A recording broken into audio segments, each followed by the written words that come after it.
Esikhathini esiningi esedlule uMthandeni Manqele igciwane elisha bewumuntu ongathi unenhliziyo embi noma akathandi ukuzwana nabantu noma umuntu odelelayo nje okhombela kwesakhe. Kodwa uzamile ukupruva lokho kubantu iy'khathi ey'ningi ezama ukuyiveza ukuthi kahle kahle unenhliziyo enhle, futhi naye uhlale esho emavidiyweni akhe uma ngabe e-live ey'nkundleni zokuxhumana ukuthi cha yena uwumuntu onenhliziyo enhle, uwumuntu olungile.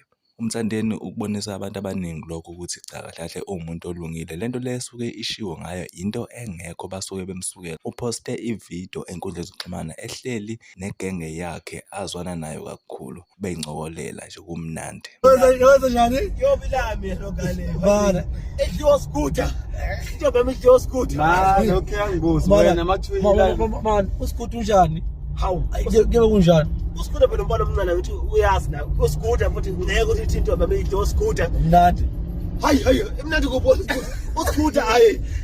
Mhlawumbe ingane singenza ukuthi uScooter Ibona ama-check-in. Yabona Ibona ama-check-in. Ngoba la usiyathoma kodwa hayi uScooter hey khamisa.